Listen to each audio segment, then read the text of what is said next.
Hello everyone and welcome to our Wednesday, October 16 Planning Commission meeting. Can we have roll call please? Here. Landrigan. Here. Manukian. Here. Yesayan. Here.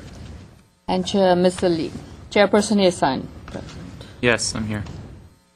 Thank you. Can we have report regarding posting of the agenda please? The agenda for this meeting was posted on Wednesday, October 9th, 2013 on the bulletin board outside City Hall and on the city's website. Thank you. Can everyone please stand and repeat after me the Pledge of Allegiance?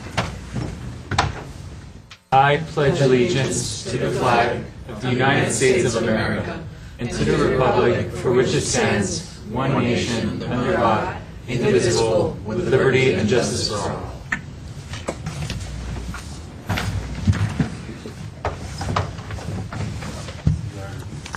Thank you. Can we have minutes? Any comments or motion? I move approval of the minutes. Okay. Can we get a second? Yes, second. Great. We don't have to have roll call for it, so let's move on to the next agenda item. Oral communication. We do not have a card for it. Moving on to zoning appeals. There's no item for that. Planning Commission items. We have a new business, item number 1, street alley vacation number 174V. This location is on First Alley, easterly of Brand Boulevard, north of Colorado Street, Alley 58. Do we have a staff report? Yes, Chairman Yesaya, members of the Commission. This is an alley vacation. There's a description of it posted on the board behind you. Essentially what the applicant is proposing to do is the city would vacate a portion of the alley that runs behind the business, and in exchange for that, the city vacating that property and having it being added to the neighboring DiPietro property, the DiPietro property would then give the city the area that's shown in red. That would be used for a right-hand turn lane, and this would be along Colorado onto Brand Boulevard. So it's not exactly a land trade, but the idea is that we wouldn't be affecting the area that could be used for the business, but we would be gaining a right-hand turn lane. And so the alley itself wouldn't lose any area because the city does own the property that's on the east side of the alley. Additional width of the roadway would be provided, or the alleyway would be provided on portion of the area that's now where the city is, or the city property is. So you would still have a travel way on the alley. It would not close, but there would be a slight change in where the right-of-way would be located for the alley. And staff's recommending approval of this. It does preserve the alley as a transportation way, and then it also allows us to put in a right-hand turn lane from Colorado onto Brand Boulevard. And so that concludes staff's presentation, and the city engineer is here if you have questions. I do have a couple of questions. This is an even exchange, correct? There is no monetary, there is no booth, so to say. So nobody's paying extra or getting less money or what have you. Good afternoon, Commissioners. Chairman Yesayan, Commissioner Astorian. There will not be any monetary exchange between the parties. So for all intents and purposes, it's an even exchange, yes. What's the width of the alley as we speak today? Almost 20 feet. And what would it be after it's been rearranged, dedicated, exchanged? There is a grander plan for that area. So the alley right-of-way will remain at 10 feet. We'll need that width to install the underground utilities. However, we own the parking lot adjacent to it, and we're planning on a larger Paseo-type project for that area. So it'll be the alley and the parking lot will be combined together. Okay.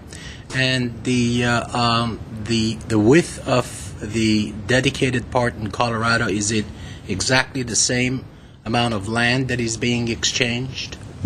Almost the same, not precisely to the nearest square footage, but very close.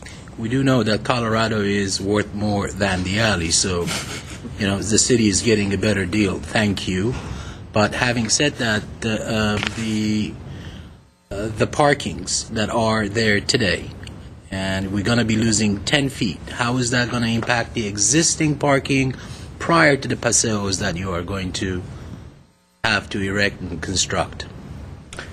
Well, the landowner, the property owner, has plans to develop that corner, Yes. but our project will be completed prior to that development. So essentially, we will provide additional parking through the parking lot, and we won't lose a net effect. There won't be a net effect on the parking, but because we will go first and we'll complete the improvements first, and we will have a parking lot essentially with parking on there and a paseo type of thoroughway. That satisfies my questions. Other comments? Who will build the right-hand turn lane? It will be a capital improvement project managed by Public Works Engineering. The right-hand turn lane, that area where the right-hand turn lane is proposed to go, the sidewalk, the current sidewalk is very narrow.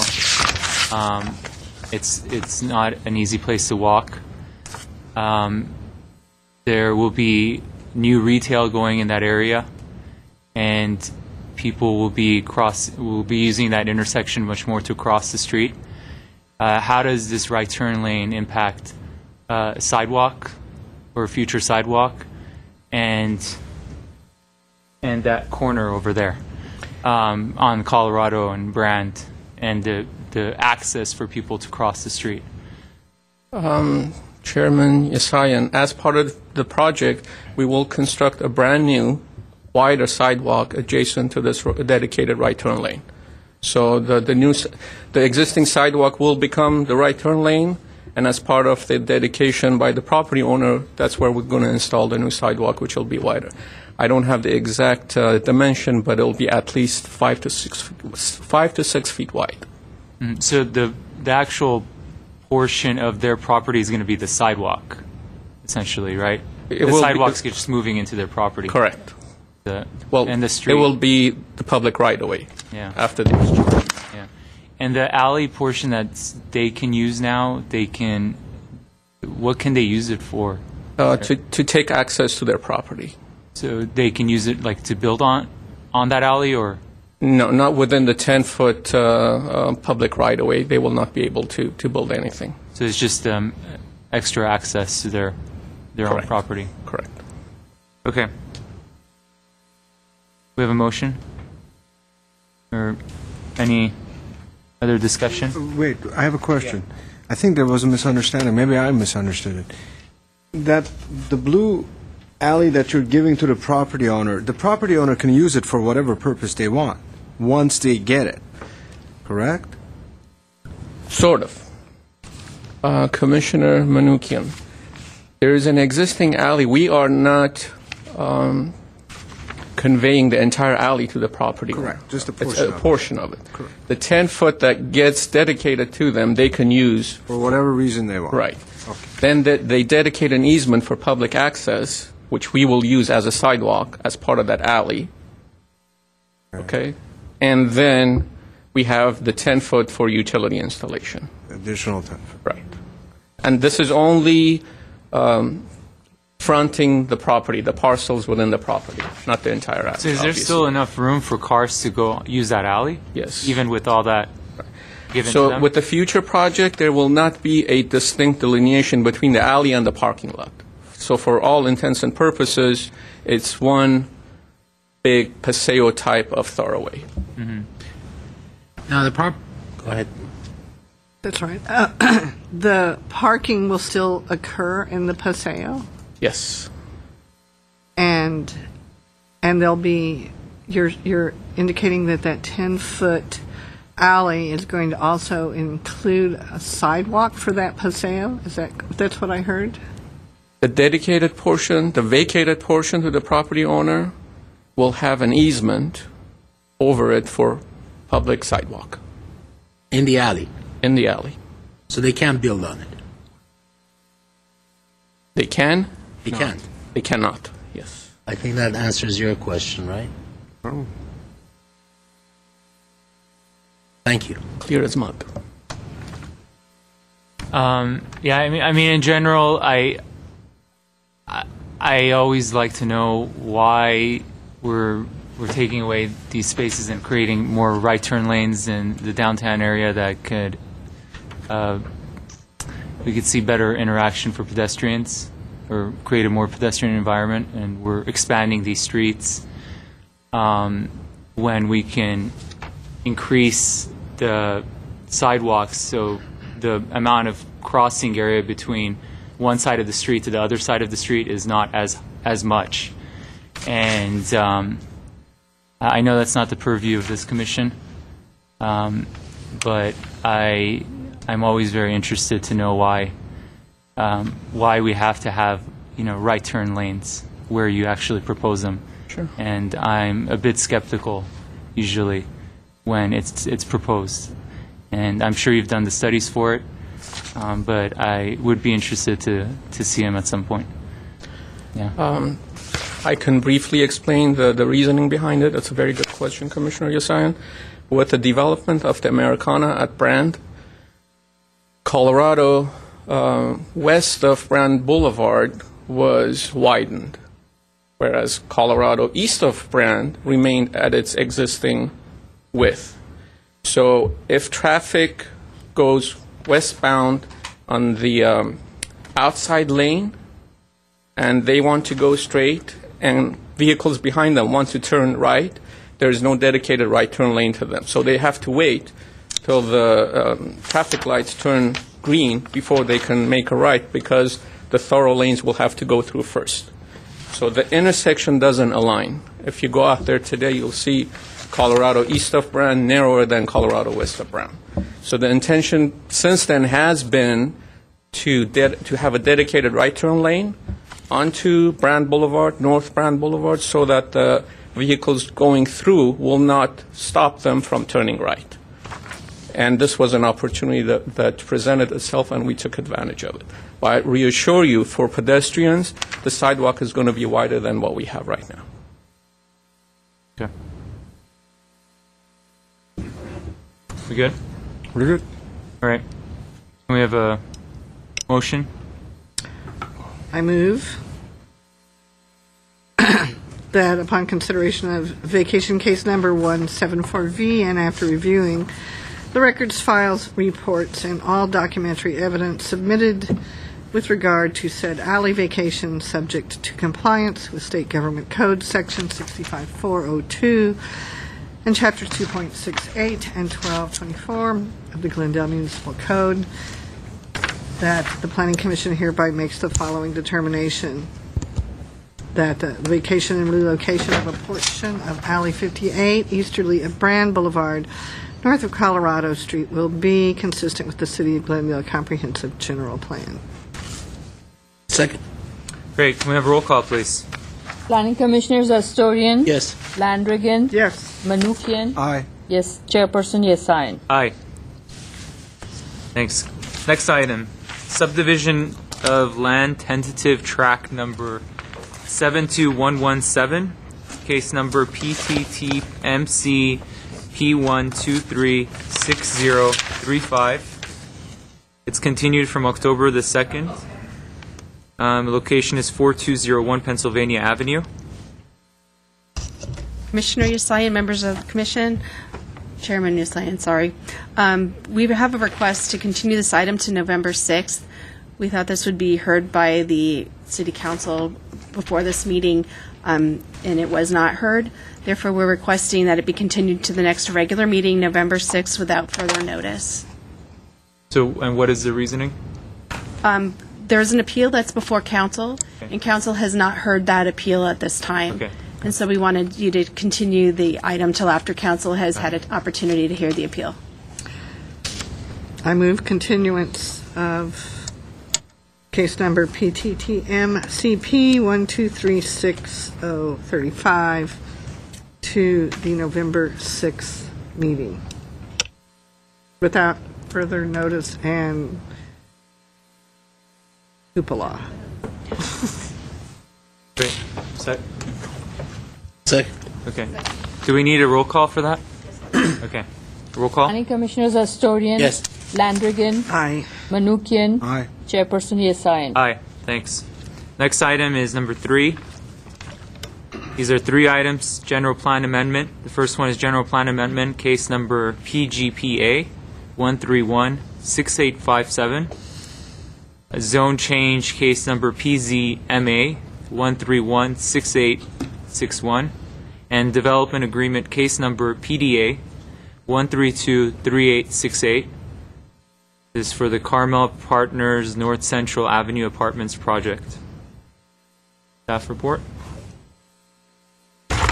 Try to get to the microphone here. Good afternoon, Chair Usayan and Planning Commission. I'm Mike Fortney, Senior Housing Project Manager, Community Development Department, Housing Division, sorry. The item before you today includes a general plan amendment, a DSP amendment, a zone change, and a development agreement for the proposed North Central Avenue Apartments project.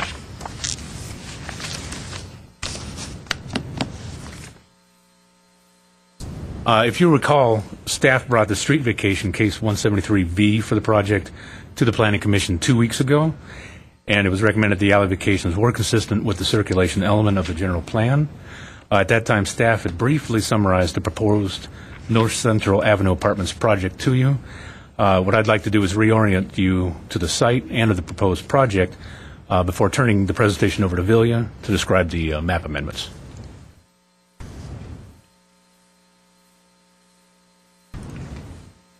Okay, so as you can see, the project is broken into 2 sites, Site A and Site B.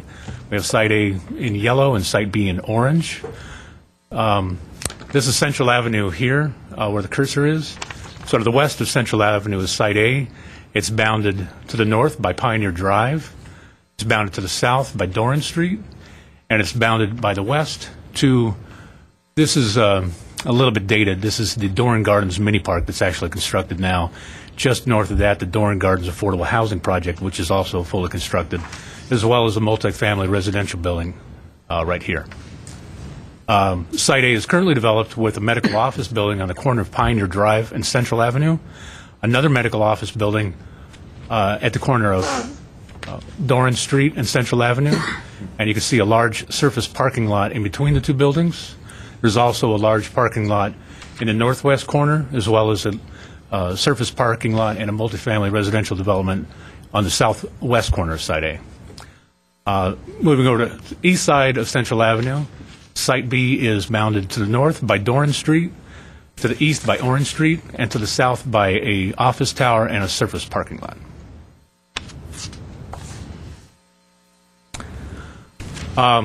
So Site A, the building proposed for Site A is a 5-story, 315-unit building wrapped around a 456-space parking structure. And Site B is a 192-unit rental project that is wrapped around a 275-space parking structure.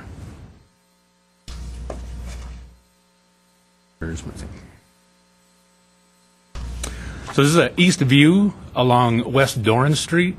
In the foreground is the building for Site B, and in the background, the building for Site A. You can see that's a contemporary architectural style. And I should note that the City Council approved the design package, Stage 1 design, March of this year. And then I want to quickly discuss the development agreement. That's one of the actions before today. Some of the key elements of the development agreement includes a covenant for the additional open space incentive per the DSP. It also specifies the terms of the agreement for the public paseo easement.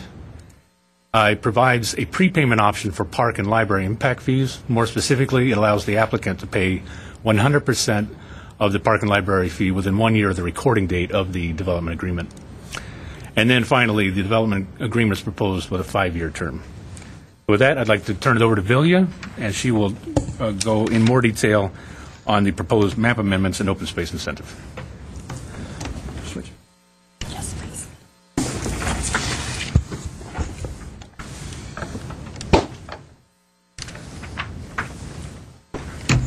Thank you. Again, as mentioned by Mr. Fortney, before you is a development agreement for the proposed project, as well as several amendments. One would be to the general plan land use map. The second would be to the zoning map. The third would be to the various downtown specific plan maps as well. The slide before you shows the existing zoning. You'll notice that Site A is currently broken up into two zones, DSP Transitional District along Central Avenue, and the westerly half of the project site is currently zoned R1250, which is a high-density residential zone with a parking structure overlay.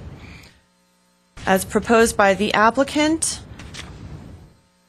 the westerly lots would be amended to be the Downtown Specific Plan Transitional District to match the existing zoning along Central Avenue. Here is just a map that's a little bit clearer showing the 5 existing lots, 3 fronting Pioneer Drive, 2 fronting Duran, that would be rezoned from R1250 parking structure overlay to the Downtown Specific Plan Transitional District. Again, these various map amendments also involved a general plan land use designation going from a high-density residential zone to the Downtown Specific Plan land use designation. These particular amendments for Site A also stem as a result of having, obviously, unifying all of the zoning throughout the site, but also in regards to the proposed open space incentive. The project includes approximately 12,000 square feet along the westerly property line in the form of a public paseo that would be an extension of the Doran Gardens existing mini park, and then also a landscaped buffer along the new alleyway that you reviewed 2 weeks ago. So the proposed amendments, again, would be unifying all of the zoning throughout the site, but staff, as enumerated in your staff report, recommended the approval simply because not only would the zoning be consistent, but also the project itself provides the required buffer from the Downtown Specific Plan, both zoning and general plan land use designation, to the adjacent high-density residential zoning standards in the form of a landscape paseo, a landscape buffer along a public alleyway, and that does not, I should say, it should also include the fact that the project actually steps down from the central mass along Central Avenue down towards the multifamily residential projects and land use designation to the west along Doran and Pioneer. Here, the slide just shows a more detailed plan of the proposed additional open space. As noted in your staff report, the additional open space is something that the applicant is utilizing through the Downtown Specific Plan incentives type of program. They are proposing additional open space in order to gain additional height and one additional story. So, as you'll note in the table, they are permitted 65 feet by right, up to a maximum of 95 feet with incentives, and they are proposing an 86-foot overall height for the building. But again, this does step down to the residential developments to the west, and it's going from 4 stories to 5 stories with the open space incentive. It does comply with the floor area ratio. You mean from 5 to 4? It's essentially permitted 4 stories by right, up to 5 with the open space incentive, and they could go up to a maximum of 6. When it steps down. It does step down, correct. 4? It does step down, actually, I believe it is to 4, correct, at the westerly property line. Again, the Planning Commission is charged with reviewing the proposed development agreement and the various amendments, both to the general plan, to the citywide zoning map, and also to the various downtown specific plan maps. The Planning Commission is also requested to make a recommendation to City Council regarding these items. And so this would be your purview. That concludes staff's presentation. Both Mike Fortney and I are available to answer any questions you may have, and the project team is in the audience as well. Mr. Chair, I do have a Thanks. question for Yeah, staff. Mr. Historian. Can we go to the first slide that shows Doran Gardens, the one that you had, Ms. Zimamitis? And this is very good. And then we talked about the buffer zone and the fact that they're dedicating 12,000 square feet that connects to Doran Garden. Is that correct? Can anybody tell me how big Doran Gardens is, this mini park? Approximately. I don't need by inch. It's approximately 17,000 square feet now. So 12,000 square foot addition is a substantial addition to that park. So that gives somewhere close to about a little bit less than an acre open space that is going to be available for that end. Yeah, it'd be about 29,000 square feet.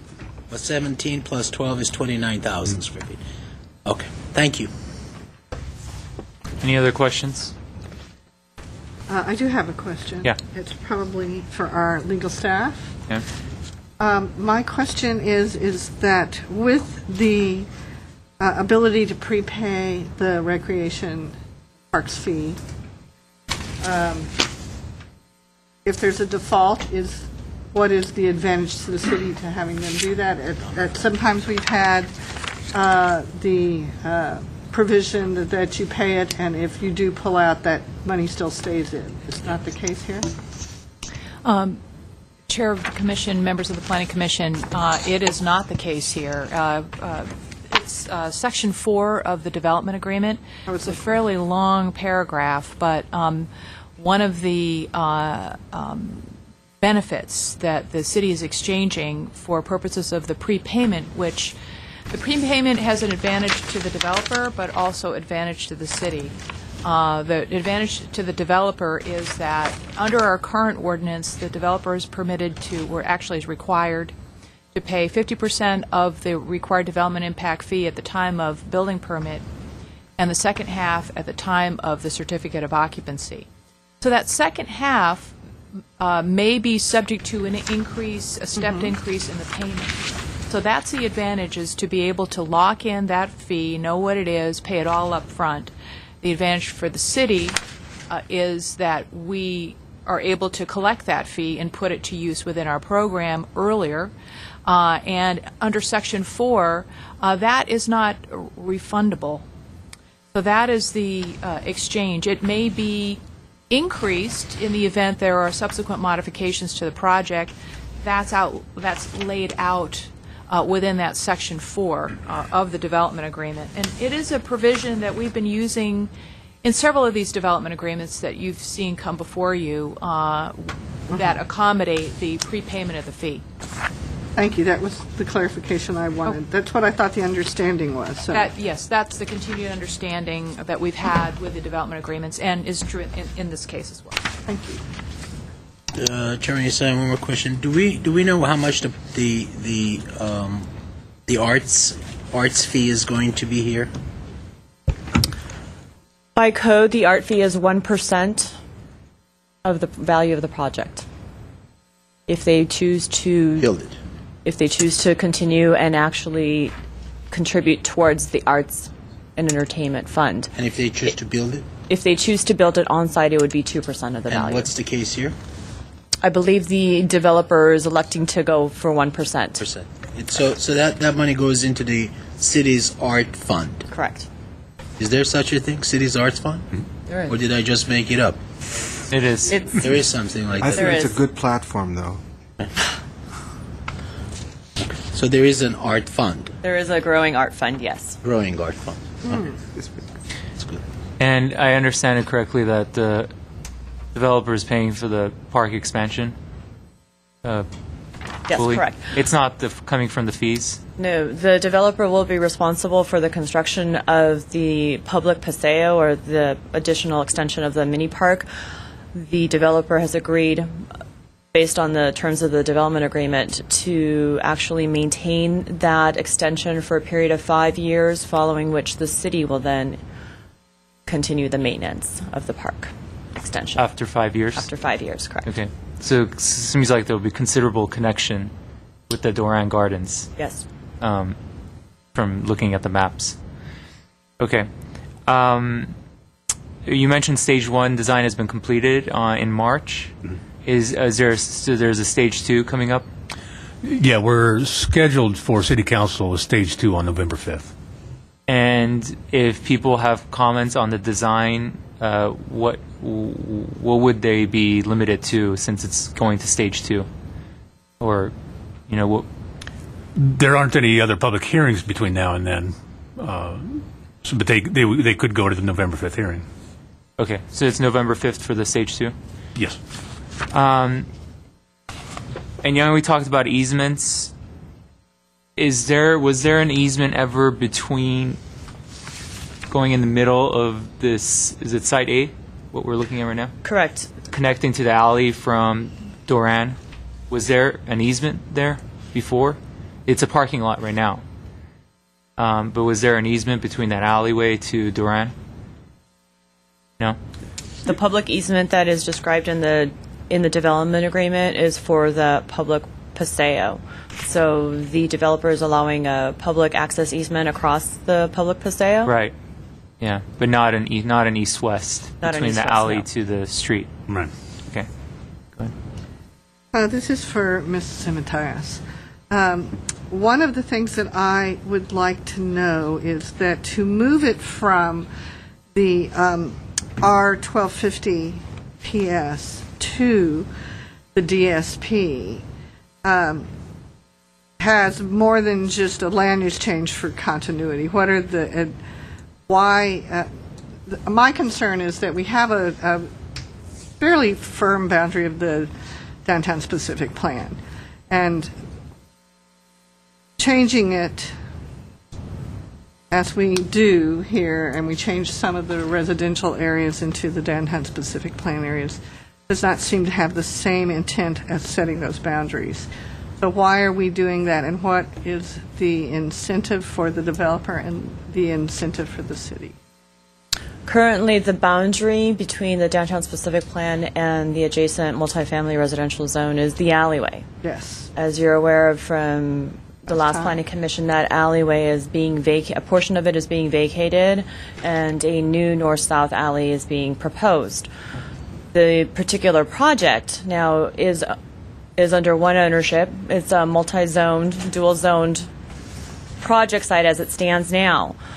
Right now, if they would be able to go ahead and construct a two-part type of project, which unfortunately one half would be based on the downtown specific plan standards along Central, the other half would be on the R1250. They would have very different massing models. There's also, in terms of an incentive for the open space component, because right now the R1250 zoning standards do not have an open space incentive. So there is no reason why the developer would provide an extension to the existing Doran Gardens mini park by unifying it under one zoning and one general plan land use designation. The developers then allow to build it to the highest and best use, the entire project site, also provide that additional publicly accessible open space and provide that extension to the existing mini park. There is, as you notice on the site plan that's on the screen, an adequate buffer that's being provided by the project. To the north, they have the new alleyway with a landscape buffer along the alley, and to the south, you do have that public paseo that runs along the westerly property line of the project, which would be the easterly property line of the existing Doran Gardens affordable housing project and the existing mini park. That additional landscaped open space not only is an added benefit to the park and then also to the residents there, but it also provides an adequate buffer between the new downtown specific plan built project, which again steps down to the residential units, or I should say to the residences to the west, but then also has an adequate distancing buffer and a landscape buffer between the two zones as well. So in essence, if they were going to use the R1250, they couldn't mass it to the extent they do here. That is correct. So they get more massing, but there's a open space benefit to the city. And by the use of paseo, I hear this being used over and over again. Paseo means a car can drive through it still? No, this would be pedestrian accessed It only. did the last time. In this case, what is being proposed, this would be pedestrian oriented only. No vehicular traffic and no access would be Perhaps taken. we should come up with a consistent use of that term, because it sounds to me that it fits whatever situation we want it to. And my idea of a paseo is that it is pedestrian and not shared with vehicles, but that's why I wanted to be clear here. It's not a fire access either? I don't, well, definitely not for fire engines, no. Doesn't look like, But it Okay. would, doesn't it look would like not it. be, no. Sometimes they are, so I'm just clarifying this. Mr. Chair, City Attorney. Yes. If I might add some clarification for the Planning Commission concerning the sort of the free use of the word paseo, we do have a new definition in our code for paseo that was created to accommodate this type of pedestrian walking space. I think that term was used a little loosely in the last presentation because the larger project that our city engineer was referring to is associated with a pedestrian paseo. Okay. And so we, city staff has been referring to that as the Paseo project. But in fact, that is an easement area and a parking lot. It is not a pedestrian Paseo, and it shouldn't have been called that, but it is associated with a Paseo project, which is adjacent to the Museum of Neon Art between Brand Boulevard and what would be the Central Park and Central Library area. So hopefully that provides a little clarification that Thank you. addresses your concern. Thank you. One of the concerns I have for this project and the granting of the zone change next to the project is the way it's actually proposed to be designed is essentially an enormous building, and generally a lot of the projects we have been doing, we have separate buildings, or there's at least, it's not as continuous one mass of a building, and by extending this, we're allowing just this one giant building just to continue, and I'm afraid of how that's going to impact to the rest of the community, and that east-west alley. Even though it's a parking lot right now, I know it has benefited people who either walk from Doran to that alley or drive a car, and we don't really have a good east-west connection from north of Lexington to the freeway. All the streets on Central, they're all not they're not aligned properly, and that street also has been a problem. The alley connects to, I believe, Columbus, and Columbus has a north-south connection to a pedestrian bridge that goes over it. So it creates a really nice environment for pedestrians or people who want to bike to use that as an alternative instead of going over the freeway. This project, while it's designed really nice, and we're not actually commenting on the design, I have concerns over the amount of massing that we've allowed for this project to have. And I know there's a proposal just a little bit south of this on Central, and the same amount of units, not nearly as much massing that we're allowing there. And I want to know why we're allowing so much of that, and how we could sort of mitigate that. May I add to that? Yeah. Mr. Hussain's referring to it as a super block development, and if you look at the elevations, it's really a long street without much relief or a break, and so it's setting a precedent that I think we really need to think if we want to do it. I agree with the chair's thoughts here. Many times I've heard the complaints that the Americana on Central is a real problem for that reason. And It's not exactly the same because it doesn't have openings and entrances such as this does here, but it is a long super block and it does not have the break. It creates a facade that has a little relief, but I understand exactly what the concern is here, the pedestrian environment.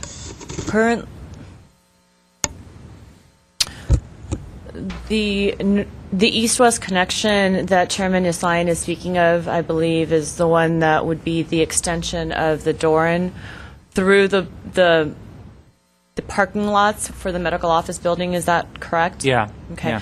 Well, it's from the alley to Central. Correct. And why don't I go back and use an aerial? So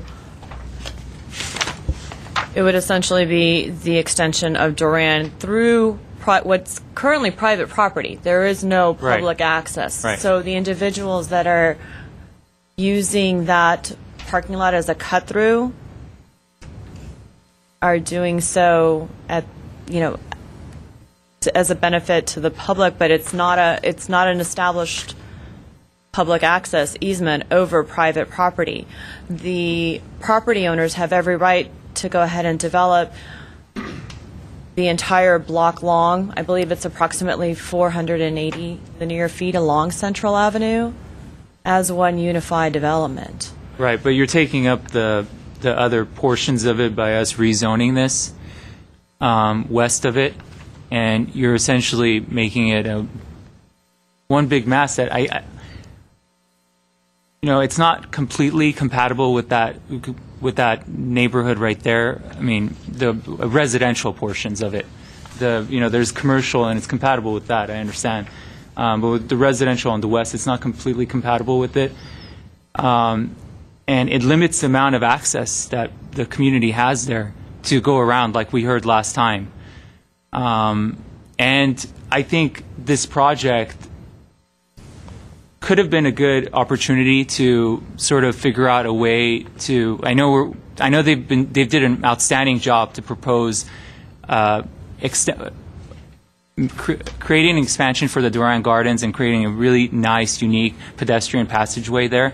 But this could have also, I think, could have been an opportunity to create a passageway that connects the alley with Duran Street. But it's not proposed here. Maybe it could be looked at for the design, too. Yeah. Mr. Chair, Mr. Foy is Yeah, Mr. Foy. Yeah, feverishly looking for your attention. Thank you. While you were speaking, I was reviewing the downtown specific plan and what it had to say about these kinds of issues that you raised. And it is true that the DSP does lay out, there's two charts I'm looking at here. One is the mobility network. Yeah, it's not part of there. Right, that's right. It was not called out. Right. Doran Street and that area was not called out as a pedestrian priority street or a transit priority street. So I would pass this along to the commission. And in addition, Figure 4C in the urban design chapter of the DSP talks about where to plan for paseos and also talks about which of these kind of offset intersections are acknowledged and are actually represent potential for an architectural feature that would take advantage of what they call the terminated vista. And it looks like the DSP really anticipated that this would be developed as one site.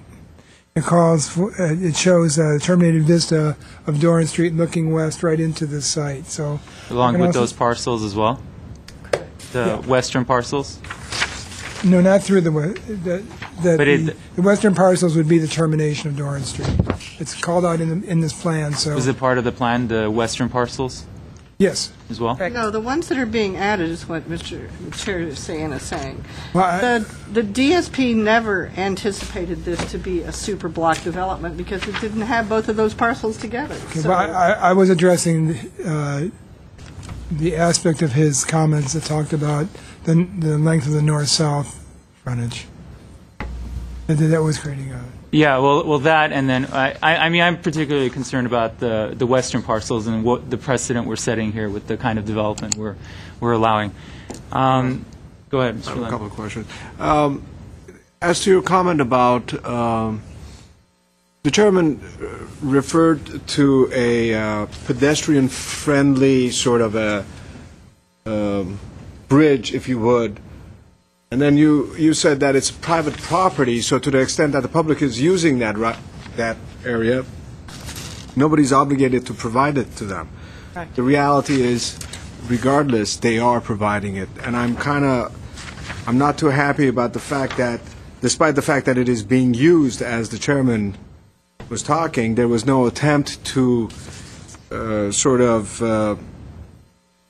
carry that forward in a more formal way. Number one. Number two, yes, you are right. When the chairman is talking about this supermassing north and south, yes, within the DSP there was a concept of that, but that we would develop this area a little bit more. But the idea of going farther inland, so to speak, and this DSP subsuming the areas behind it, the R1250, as one of the commissioners mentioned, was not part of the DSP. So if we want, we can find a way to stretch the DSP to fit the current facts. But one thing that I'm concerned with, we're talking about 315 units with 456 parking spaces and 275 units with 192 units with 275 parking spaces. That's less than 1.5 unit per unit. So we are basically tossing in 500 living spaces in this area, providing them with less than 1.5 parking spaces per. So my question is, beyond the massing and beyond the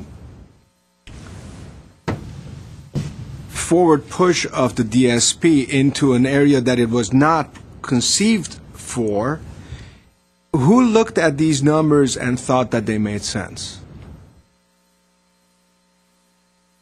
Would you like me to answer in regards to the parking or the actual proposed number of units? Well, the parking is for the units, so feel free to answer A and B. Okay. The project complies with the parking standards for the downtown specific plan. Correct. The project includes a configuration or combination of 1 and 2 bedroom units. 1 bedroom units in the downtown specific plan area are required to provide 1 parking space. 2 bedroom units are provided or must provide 2 parking spaces, and a 1 parking space must be provided for every 10 units in terms of guest parking. Correct. So the project is compliant with the number of parking spaces required for the units. Mike Fortney is anxiously waiting to answer Part B of your question. So. I'm not so sure about Part B, but I'd like to add to that. We talked about the number of units, 315 on Site A and 192 on Site B, but it should be noted that probably 2/3 of those units are studios and 1 bedrooms. So these aren't large. The actual breakout on Site A is 30 studios, 177 1 bedrooms, 95 2 bedroom, and very modest 13 3 bedroom units. So that's Site A. Site B is similar to that. So we're not talking about large or units with large bedroom counts. What is there now? Currently on Of residential units, what is on this amalgam at this point in time? Okay, Site B has no residential. It's a 3-story medical office building and surface parking. How many square foot are those buildings? Do you know the answer? 30,000. Okay. That's in Site B. Site B has 30,000. Okay, and then Site A has 2 medical office buildings, surface parking, and then it does have a multifamily residential. Right. I believe that's 20 units. 20 Wait, units. but there's residential on those western parcels. Yes, 20 units. There's a one Yeah, multifamily 20 residence. units. Okay. So we are going from 20 to 500. No, well, yeah, if you consider both parcels, yeah. Yeah. Well, actually, you're also doing away with about 90,000 square feet of office. So, to be fair, that should also be in consideration. It's not from 20 to 500. It's 20 plus 90,000 square feet of office Right. to 500. 90,000 square feet? In both sites. Yeah. From what they're telling me, Site B has How much 30,000, commercial square footage is there? 90,000 square feet. No, of the proposed development, there's commercial space? There's no commercial? It's not mixed use. It's all residential. Correct. It's just an apartment, it's just an apartment building. Which means that whereas in commercial settings, traffic is broken down through a number of hours during the day, let's say 8 to 10 hours, here, what we're going to have is 500 units expectorating their residents into the streets in the morning, and all of those residents coming back at night. Not all of them. Let's say only 75% of them. The question becomes then, who looked at whether the traffic patterns would make sense for that area? If you remember, I will remember the question so I can re-ask it. If you remember, one of the issues that we had last time with the alley vacation was its effect on the traffic, and somebody mentioned that the traffic in that area is gnarled anyways. Now we're just compounding it. We looked over that, we jumped over that hurdle, and we said it's okay. But nevertheless, the comment was a valid one. Traffic in that area is gnarled. Now, explain to me the traffic considerations that were made and resolution of those issues. The traffic was analyzed as part of the draft environmental impact report prepared for the project. Mr. Eric Kraus is looking up the figures, but I can tell you right now that based on the traffic study submitted as part of the EIR, the traffic impacts for the 90,000 square feet of medical office use are actually greater than the number of residential units, than the traffic generated by the number of residential units proposed. I believe you. My question isn't the gross numbers. My question is, you can have, let's say, 100,000 trips a week to a given locale, and your traffic arteries can handle it. But if you have only 40,000 in a situation where all of it is concentrated within very specific time frames, then you have a problem. That's the question that I'm having. It was Well, Eric, would you like to answer this? I'm so happy you're bringing all of this up, because this all works itself in my comments when time comes for Planning Commission comments. So I thank you for bringing all of this up. Good afternoon, Eric Kraus, City of Glendale Planning Department. In answer, I'm taking a look at, this is table 4.10-4. It's project trip generation. That's in the EIR. And I'm looking at, in here we have AM and PM peak hours that were looked at for the project versus what's currently on site. And I'm looking at this thing right now. Give me a second. So the existing trips for Site A, the medical uses, is 113 inbound and 30 outbound during the AM peak hour. The project trips for the inbound AM peak is 51 trips and 208 trips outbound. And so you have a net loss of inbound trips of 122 in the AM peak, and an increase of 155 trips in the AM outbound hour. So there are more trips going out in the mornings, most likely people going to work, school, that sort of thing. During the PM peak, for the excuse me, Site A medical is 60 inbound and 153 outbound, and for the apartments it's 203 inbound and then 112 outbound. So the inbound peak hour for net trips for the project would be 104, and the outbound peak trips would be negative 124. Can I see that? Have we Yeah. received a copy of that? No, we don't get No, to we see don't it. get to see Oh, we don't get to see it? Yep, actually, Well, you can see Can it. I see it now? Yeah. You don't, we it don't.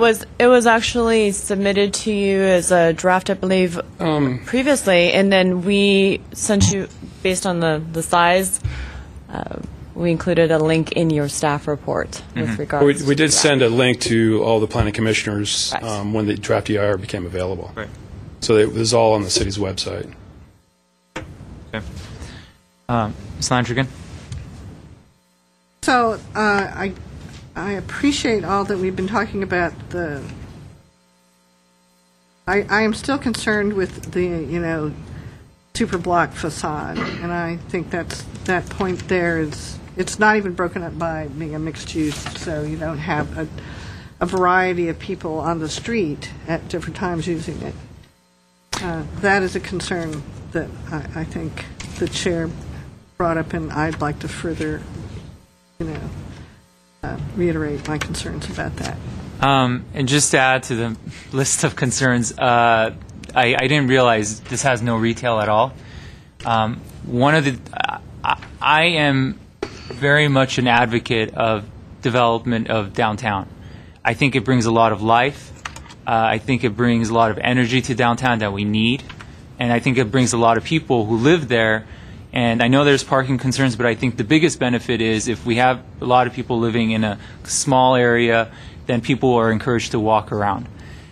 This development does bring people there. I'm surprised it has no retail. To go to a grocery store or something basic is not very close to that area. A lot of people can't walk there, so I want to see this development. If we're allowing an expansion of this zone, I want to see how this development benefits the community more than just adding park space, because I think they're not really benefiting us by adding that park. I mean, it is a benefit, but we're giving them a density bonus. So it's not like they're doing it out of their own goodwill. I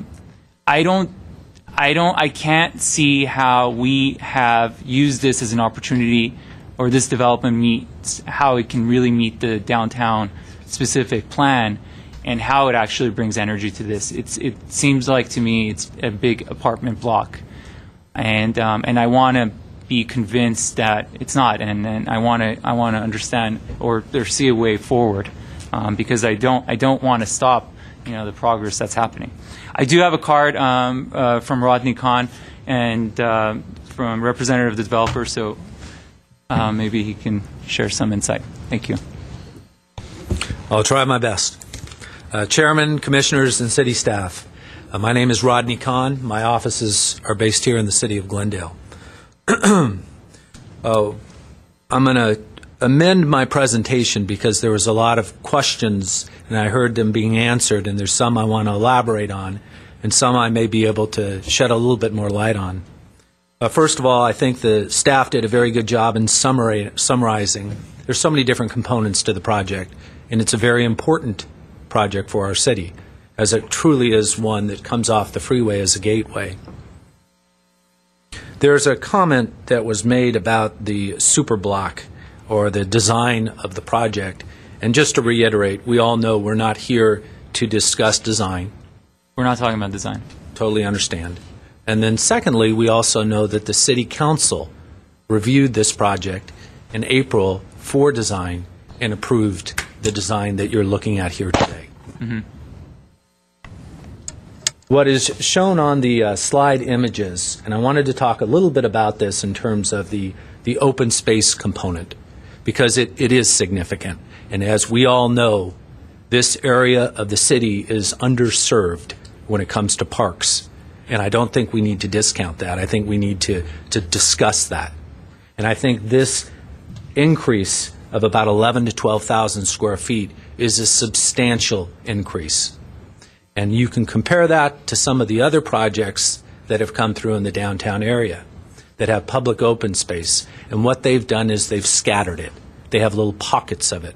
This is an actual concentration of it, which I think is very important to highlight. The other thing is we designed this open space with feedback from the City Council, from the city staff, and actually the Duran Gardens residents.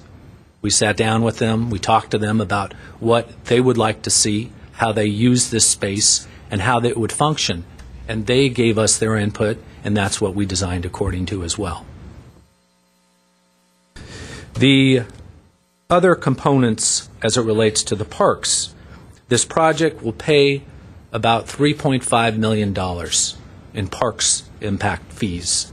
That's in addition to this park that's being expanded onto the site as well. So it's very significant as it relates to underserved areas for parks. It was asked, Mr. Astorian, before I forget, you asked about is this paying an art fee? Yes, it is. The art fee that is being paid is approximately $500,000. Once again, a significant amount of money for the arts as well. Can we go to the next slide? Thanks. We're talking about the massing of the building, and I think it's important to look at the context of the site. So if I look at the context of the site, I see that's directly north of us is the tallest office building in the city of Glendale. It's a 25-story building. Directly west of that is a 5 to 6-story parking garage. And directly west of that is the tallest residential building in the city of Glendale at 18 stories, 2 18-story towers. So in terms of context, I think we need to look at what's happening in that area. And north of that is the freeway. What we're proposing on our site is a 5-story building that steps down to 4 stories, that in turn shows an open space paseo directly to the west. West of us is multifamily, 3-story apartment buildings. This shows you what I just described. The Unum Provident building and then the parking structure that's right up against the property line there and goes up 5 to 6 stories. What I want to talk about just real briefly and deviate from is, Commissioner Landrigan, you asked, what is the benefit of this property being rezoned from R1250 PS to the DSP? One of the things we could do on the R1250 PS zone is a parking structure with a 10-foot setback that goes 35 feet high that looks very similar to that. We could do that by right now if we did not rezone the property. That, to me, is not beneficial to this area at all. From a livability, we talk about pedestrians, we talk about activity in this area where the downtown's going. It makes a lot more sense to have residential units that line that street instead of another parking structure that could be built by right all the way along that R1250 PS zone. So the benefit, that's another benefit that could be mentioned in addition to what the staff mentioned in terms of the open space. Can you go to the next slide? This gives you a little bit of context, because when we're talking about proximity to other buildings and structures, this shows you some sections, this paseo. This paseo is actually, we talk about the existing alleyway. The existing alleyway was a substandard alley that was predominantly or solely used by vehicles. I would hate to think that pedestrians use that to cut through a lot. If they did, it was unsafe.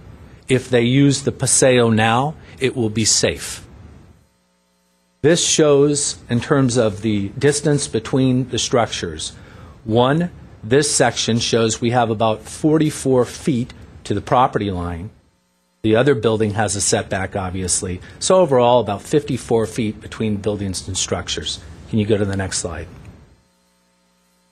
This shows you our closest point, which is about 22 feet, overall 31 feet, as the paseo narrows. If you go to the next one. And then obviously it comes back out to about 58 feet minimum. On average, that paseo is an average of about 40 feet. It goes to a large of 58 and a small, I said, of about 22, 23. But on average, it's about 40 feet. and it's 40 feet with landscaping, so that you're going to be able to plant trees directly into the ground. They're not in pots. They're not on a podium. They're directly into the earth. You have a wide buffer that's going to give privacy, that's going to get air, light, and ventilation between the structures. So it's a very desirable feature to have this paseo and designed the way we have it designed.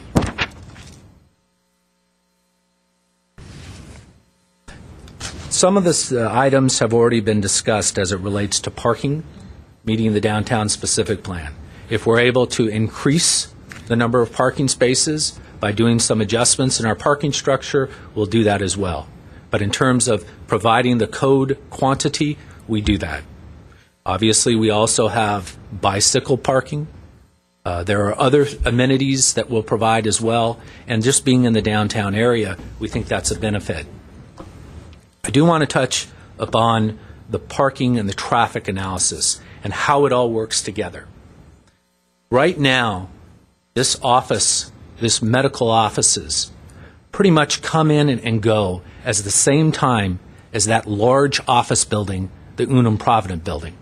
So if you want to talk about congestion, you're looking at the maximum congestion right now, because most people come into work about 8 a.m., and most people leave about 5, and you're right near the freeway. Okay? So if anything, you're going to be shifting that traffic pattern so it's not at the same time as that large office building. People are coming and people are going. So it's a different context. It's an improved context. So you're right. Let's put aside that we're generating less trips. When are those trips being generated? Not at the same time as that large office building across the street is. That's just a simple answer to that question. So it will be improved.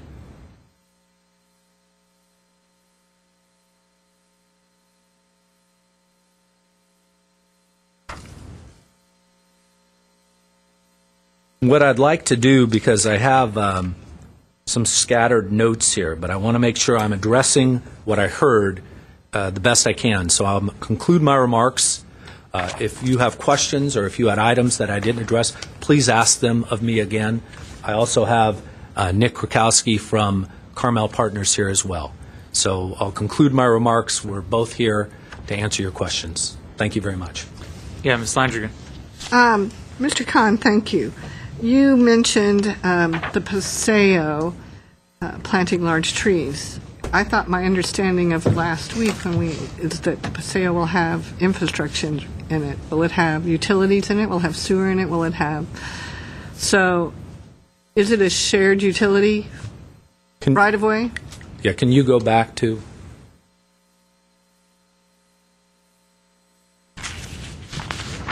We have, and I wish we had a larger cut sheet of it. What we'll be able to do is, in terms of the trees themselves, and we can talk about that for a second, we will have the ability to have large trees planted. We will have the ability to have trees that go directly into the earth. Now, in terms of the size of those trees, do you mind coming forward? Sure. Just introduce yourself and then speak in the microphone. Planning Commission, pleasure to meet you all. Thanks for letting us come before you to share this project with you guys. Can you just state your name? Yeah, my name is Nicholas Krukowski. I'm with Carmel Partners, work for the developer. The trees were actually selected to be in context with the neighborhood. There is these tipu trees that are in the neighborhood that we've tried to extend off the sidewalk into the paseo.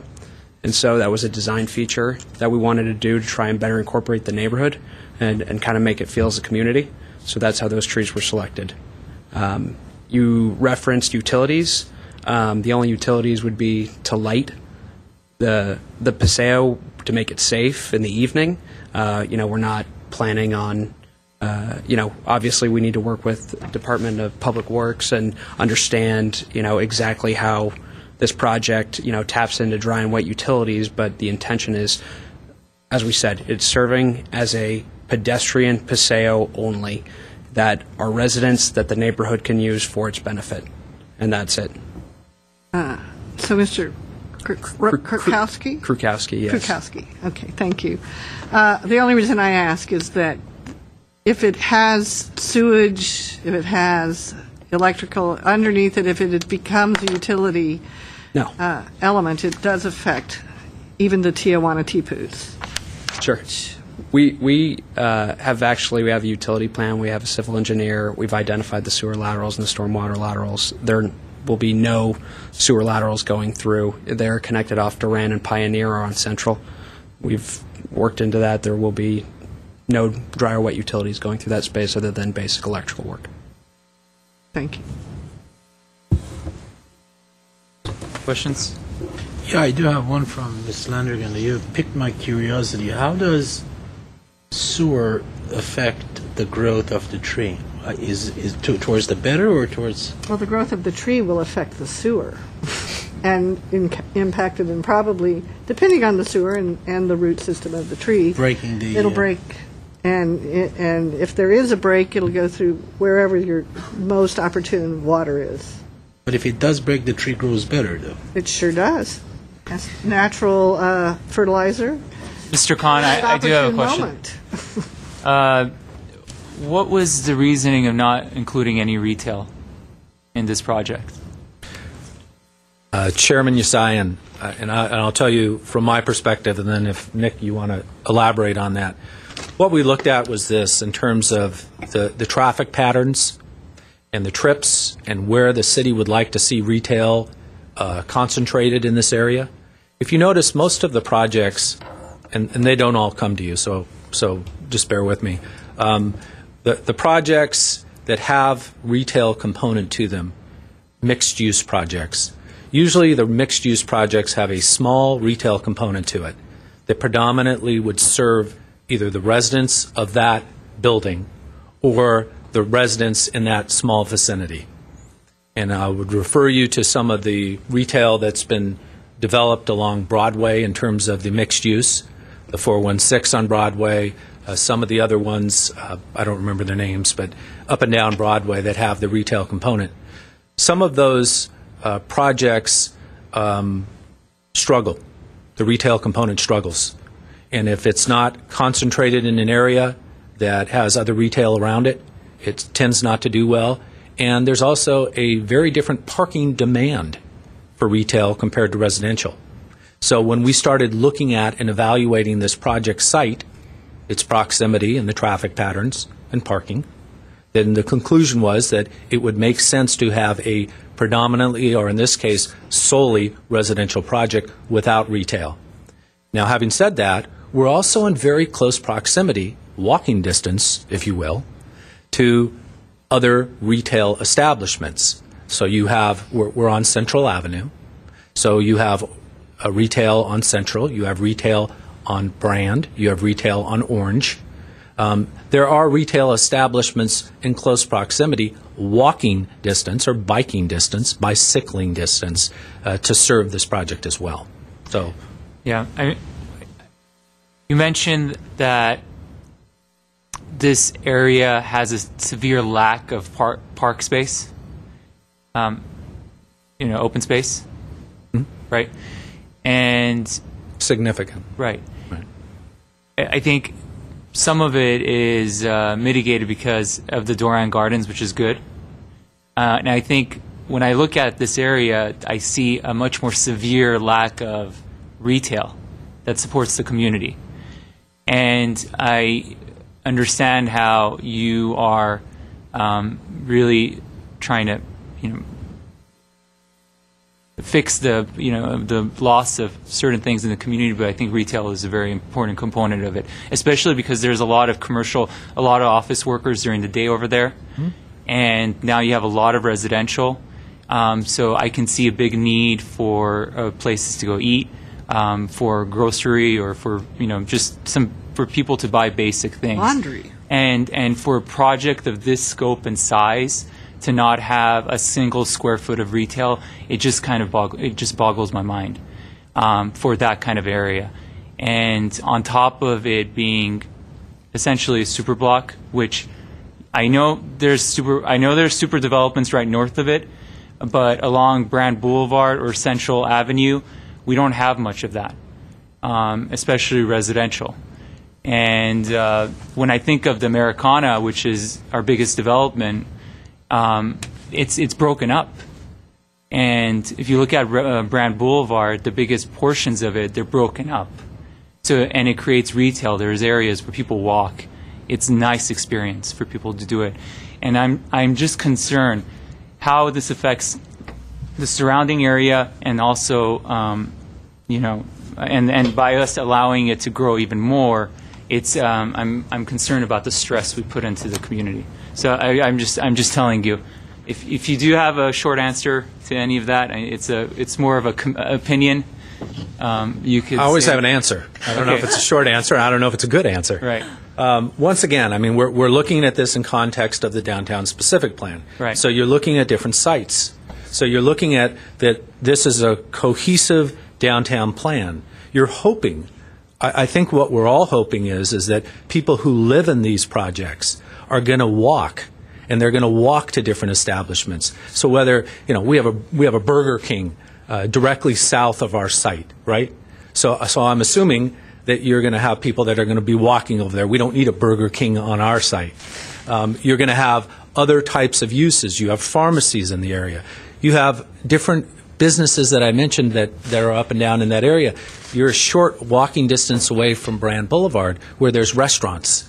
There's other retail establishments. So we're hoping that it's just not all concentrated and stays in one area, that people will get out and use our city and use the downtown and walk and bike to restaurants and shops and everything else. So it's a little bit different of a dynamic. That's my short enough answer. Thanks. I do have a question.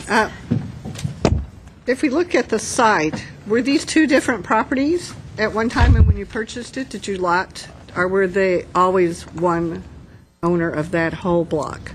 That whole block was owned by the Kazi and Rhodes family. And so they were not separate lots. It was one lot. Commissioner Landrigan, they're separate lots, as was pointed out in the original. I mean along Central, I'm sorry. So along Central, those two medical buildings, right, the pharmacies that when you take them out, there won't be pharmacies near there, just FYI, are one lot. Or are they two lots that are now being... Let me see if I can answer it. Yeah, they've always been owned and developed together. That's why you see the medical office buildings on each corner, and they kind of have the same configuration. They've always been under the same ownership, which is the Kazi and Rhodes family. Yes. Okay. If there aren't any other questions, I'd like to move forward. And yeah, I do have a comment. I take exception to your comment about Broadway retailers suffering. They may be in a growing challenge right now, but there is no suffrage at that location. So I just wanted to make the record clear. I'm sorry, Mr. Astoria, I must have misspoken. Sure. Yeah. Okay. Any other questions for staff? Okay, we're going to close the public hearing and then enter deliberation.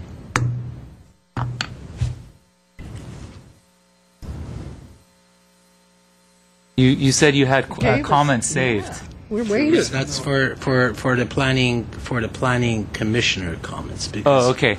All of this, it's like a movie that is the prelude to my comments coming. Perfect. He's talking about agenda item 9. We look forward to that. Okay. Mr. Manukin. No? Ms. Landrigan? I think I said my piece. Okay. Well, I told the concerns I have. I'm going to have trouble. I can't see myself voting for the extension of the amendment or the zoning. I will vote for the downtown the DA. I could vote for is there a general amendment for the site B, the other side, across the street? No? Just saying. Okay, so then I can vote for the DA portion of it, and And we might need to break that up then, if we have different votes, yeah. If I might step in concerning the development agreement, one of the purposes of the development agreement is to reflect what the zoning entitlements are, and those include the general plan amendment and zone change to accommodate the new transitional zone, the rezoning to transitional zone under the DSP. So the development agreement as drafted would need to be amended to reflect that recommendation. If The recommendation of what? The recommendation of the Planning Commission, if it is the vote not to recommend the approval of the zone change and the general plan amendment. So why don't we Do the joint. why don't we just do it all together, and then whoever. You can take these items individually. The general plan amendment, the zone change amendment are separate actions by the Planning Commission, and depending on that, you can make comments on your consideration of the development agreement with respect to any modifications that might be necessary to it, but certainly those are incorporated within the development agreement as the package of entitlements anticipated to flow with this project. Okay, got it. Do we have two resolutions in front of us or three? Two. One has to do with the general plan land use map and downtown specific plan amendment, correct? And the one that the Chairman Yasayan has got some concerns about has to do with the extension of the zone or the zone change. Am I correct? Do you think we should take the first one, which is under Exhibit 1, first?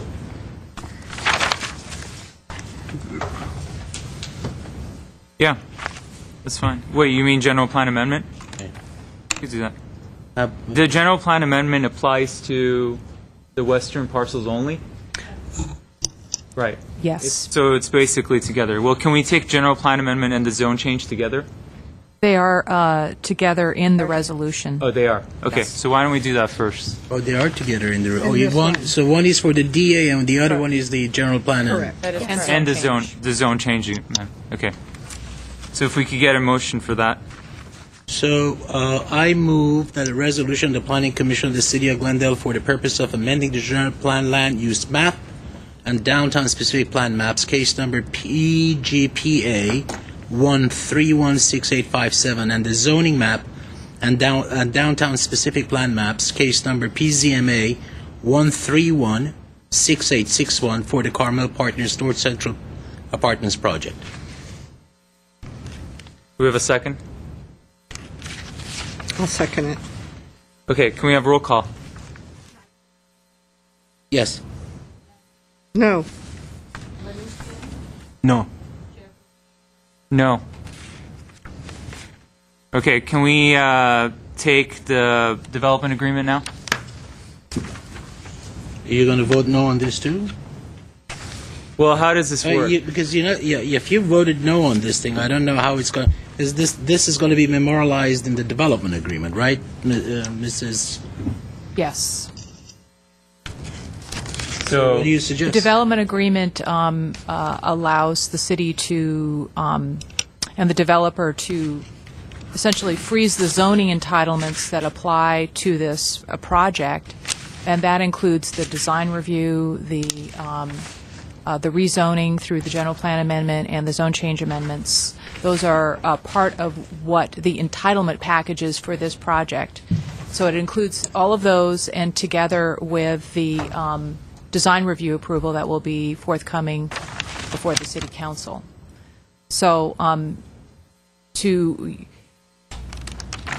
inherent within that definition is your inability, so to speak, to move forward with a development agreement at this point, since you have voted down the approval of the zone change and general plan amendments, which are an essential feature of the approval of the overall project. okay, so then there's no reason to go forward with it. Yeah, Mr. Mnuchin. I need to disagree. First of all, let's these resolutions are in fact recommendations to the city council. So basically what we're doing is we're telling the city council what our opinion is. They can override it. We can vote 5-0 in favor of. They can vote against it, and vice versa. So that is not an issue, number one. Number two, these are not lockstep. I understand what you're saying, but they are not lockstep simply because they are what they are. The document speaks for itself, and there's no reference between the one to the next. I'll give you for an example. Here, what we did was, my main objection is expanding a DSP that was talked about, hammered out, and so on and so forth, into an area that it was not contemplated to cover, right? So I have a problem with that. So I vote accordingly. However, having said that, there's still a part of the project within the DSP on one side of the and then there's the other part which is completely within the DSP. Mm-hmm. I can vote in a clear conscience that this project is perfect for that area. You mean the eastern portion? Yes. Yeah. So I can vote yes. There is no lockstep. Ultimately, though, the upshot is we will be telling the city council that we approve to Leonard Mnuchin is saying that he approves to a certain extent, and beyond that, he has reservations. City council, be mindful of that. Now, they will do whatever they want to do. Hmm. So, okay, can you? Well, if I may comment on that, the actual development agreement does specifically refer to the section that is the expansion of the DSP. Where? And it specifically, if you look in Section 2, enhance and expand the existing recreational facilities, those are in there, contribute to the acquisition and management of recreational land in Doran Mini Park, provide all of this deals with the agreement being for the DSP transitional zone land use change. Can we vote on the DA and then also send that as a recommendation or not a recommendation to City Council? It's recommended that you do take an action on the DA one way or the other. The DA does, to respond to Ms. Landrigan, apply to Site A because that is the site that is taking advantage of the open space incentive and providing that open space area. Okay, so let's go ahead and get a motion for that. The commission also has the option of voting yes with recommendations to council. Right. Mm-hmm. Yeah, and that's what I was thinking when in fact Commissioner Mnuchin brought something up that we had perhaps forgot. This resolution is really our recommendations to the council. And well, I mean, your recommendation to the council could be with a positive vote as well. Mm-hmm. You can have the same opinion, the same comments that Commissioner Mnuchin made, incorporated in a positive vote to the council. And I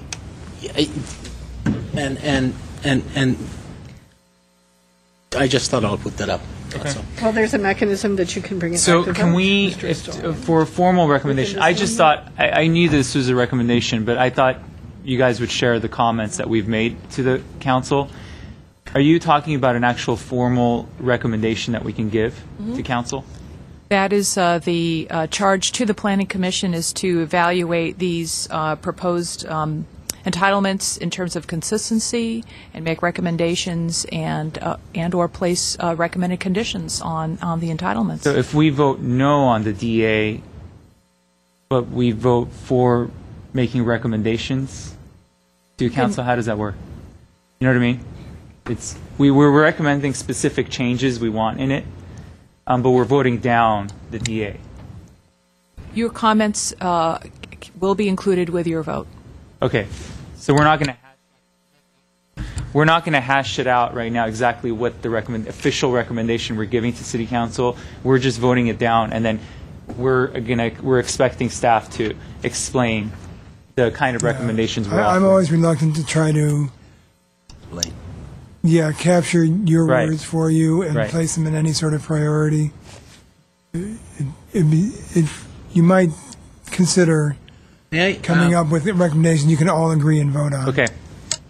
As an option, I might add, during this point of deliberation on the development agreement, and that you voted already on the general plan and zone change amendment, should you decide to modify your vote, you can move to reconsider that vote. Right now, the motion would need to be made by the person who did not make the motion, the initial motion, and you could reconsider that vote should that be your choice procedurally to do so. Well, I think if we're making an official recommendation, we will just include it with the DA. You can also Right. So make we don't that have to go back. recommendation, include that concerning the project Right. along with the DA. Right. Okay. Ms. Landrigan? Well, I think I'd like to make an official recommendation and then also include Mr. Manukian's comments as a recommendation. We can vote on it. Do we vote on it separately, or we do it as a DA or part of the DA? These are recommendations that are associated with your vote on the entitlement. Okay. So the next item would be for you to vote on the development agreement, and My- if you wish my- to reconsider my- your vote on the others. Mr. Yeah. Chair, I'd like to make a motion to reconsider the last motion. So I will second that. Okay. So then why don't we... Can we take a recess for a second? Yes, you can. But can we talk about this in the recess? No. Okay. Is that what you wanted the recess for? No. You need a break? If I may. Okay. Okay, let's take a couple-minute recess. Thank you. Yeah.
in public hearing mode? Because when the date goes on. Oh, and the date goes on. Really? On recess? Okay, welcome back, everyone. We're done with our recess, and we have a motion and a second to reconsider their previous vote.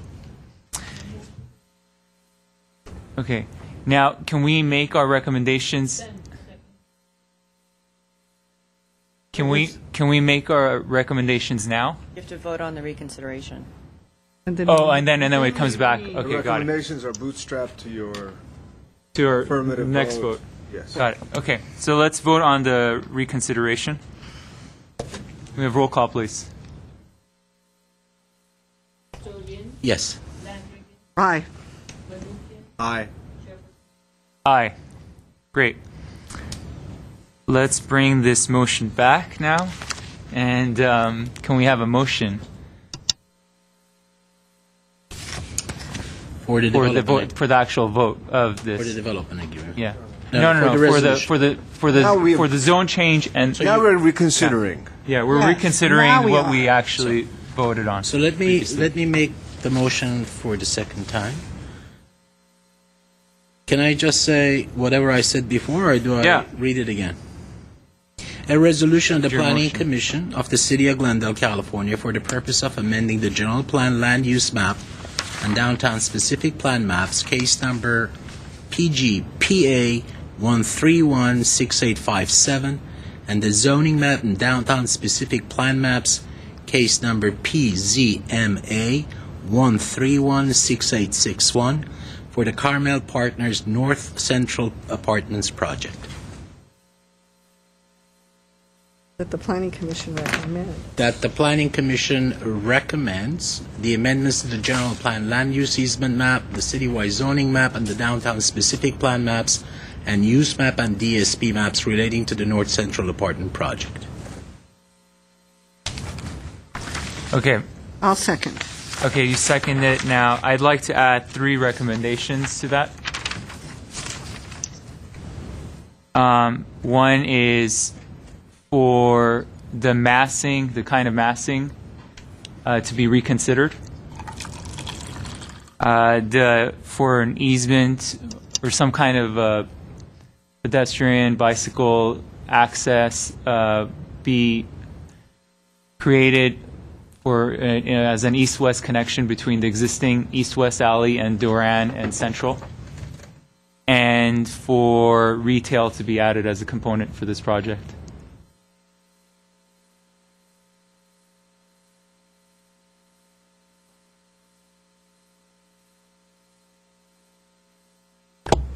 Since that's a recommendation, does the maker accept them? As a recommendation, I do accept it, yes. Okay. And I will accept it also as the second. Okay. Is there any other recommendations that people would like to add? Do we want to be more specific in our discussion of the massing? I think that just saying, I think that the facade massing being a super block should be more pedestrian friendly and have a little more articulation, and that the concerns that the Planning Commission has is that the expansion of the DSP zone has created a larger development than was ever considered in that lot, and that is the concern of our commission that we feel the council should review and take into consideration in their final determination. Yeah. Does that help in a little more specific discussion for the council? For the easement discussion, I just want to add the reason I think it's important is because it allows public access. It creates an east-west connection with Duran from Central, and with connecting it to Columbus, which Columbus connects to a pedestrian bridge over the freeway. So it creates a very important alternative for that community as opposed to them walking across the freeway on Central, which is not a safe place to walk. And the retail, for the retail is for the reason that there is a lack of retail in that area, immediately in that area. And to add so much residential with that retail, to have some kind of a community-based retail would be helpful or supportive. Let me just add, Mr. Chair, if you would indulge me. The reason that pharmacies were doing well at that location was because, and they are considered retail, you're absolutely correct about it, is because they were under medical offices. That's why they were doing well. So the pharmacies did not exist in a vacuum. They did not prosper because that part of Central is a great retail location. It is not. And that's one of the issues. And as somebody that has got background in retail, and you saw me correcting Mr. Khan on the dime, I have to agree that that's a challenging spot for retail. So if your recommendation is welcome, but I want my voice to be heard as well, that I do think that that's going to be a challenging spot for a standalone retail.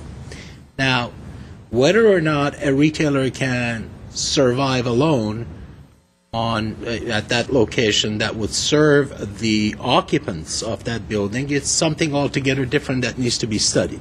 And that's really private market function as opposed to a government required we're not requiring, we're recommending. Right.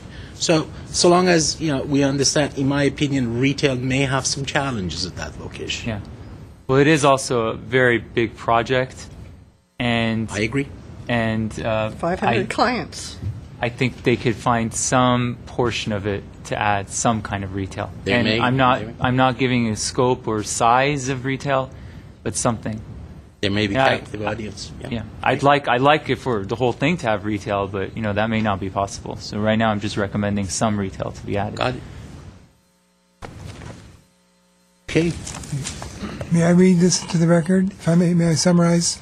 Yes, please. Okay. Brave, you know. So okay. I'm sorry.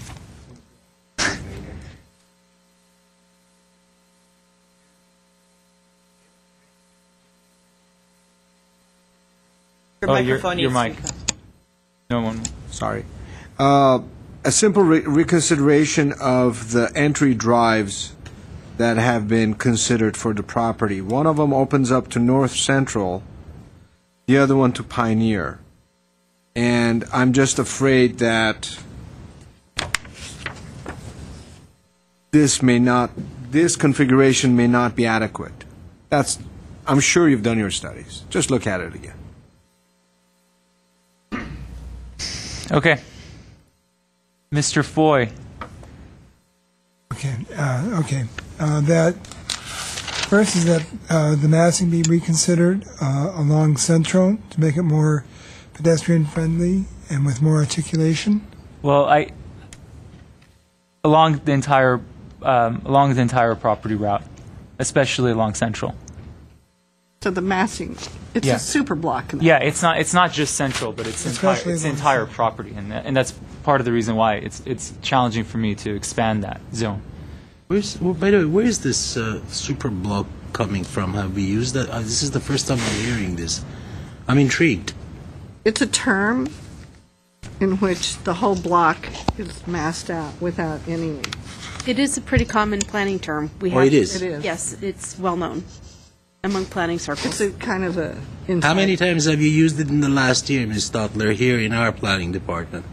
In our planning department, Right. we don't have super blocks here, but I can tell you in Santa Clarita it came up all the time because that's dealing with large tracts of land. That's what you wind up seeing. You can think of something like Stevenson Ranch and think of how that's developed. That's a typical super block type of a residential development, but the same thing can happen in urban settings. Okay. Thank you. Instead of saying Soviet-style concrete, Right. we say, you know. But Commissioner Manoukian, we know that as Parisian-style facades as well. Depends on your Am I perspective. correct? Estonian. Okay, Mr. Foy, please continue. Okay, so I'm asking to be reconsidered in the project with a more pedestrian-friendly design and more articulation, especially along Central. That there be a pedestrian bike connection in an east-west direction at Doran to allow public access from Central through to Columbus to enhance pedestrian safety.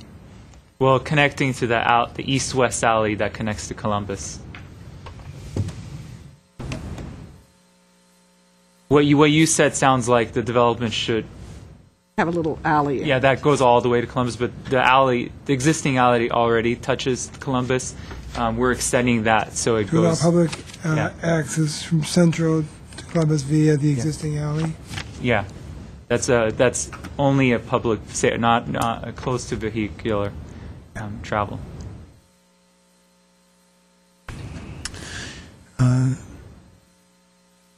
That retail be added due to lack of retail in the immediate area.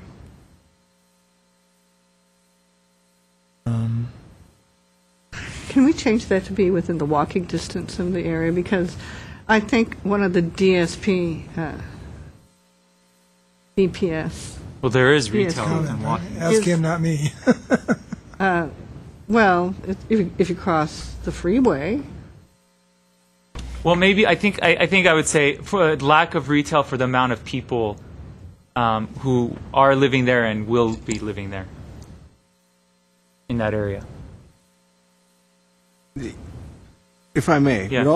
with all respect, it is impossible for the developer to do what you're asking him to do. I appreciate your concerns, but there is a little shopping area immediately 2 blocks west of that area near the Columbus Elementary, right? I mean, oh There's a- yeah, you're right. There's you're a, right. there's a I grocery forgot about store, that, there's yeah. a laundromat, Right, a I forgot laundry. about that. Yeah. So there's some things over there. Okay. Then you go south, there's a couple Right, of things right. there. The reality is, these guys are trying to build something that will still Right. yield a profit. And to put this around their neck, I don't know if that's fair. I understand the concern. Concierge service, that's what you're thinking about. That would be fantastic. But that's up to them. I don't think we can do this with a reasonable expectation of success. Okay. That's my point. So then you don't need my comments augmenting the chairman's comments. I think the commission should decide if you want, if any of these I'm not. have a majority vote. I'm not. I'm fine if we don't put that in. So Right. if you guys really feel strongly about not having that, that's fine.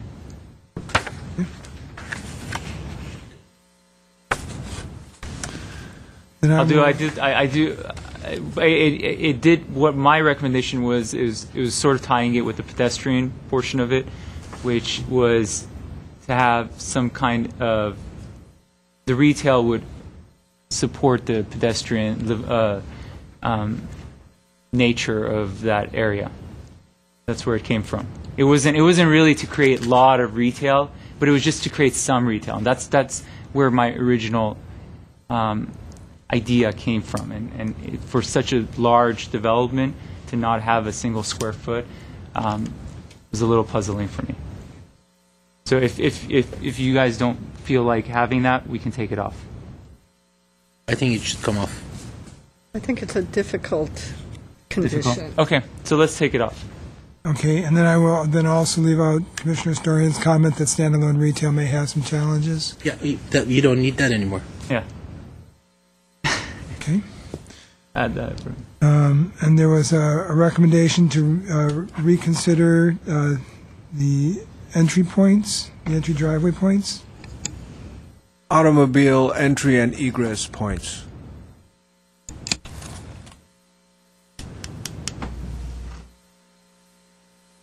was there any, I think the massing was specifically related to expanding the DSP. yes, I forgot Yeah. that. Did you say that?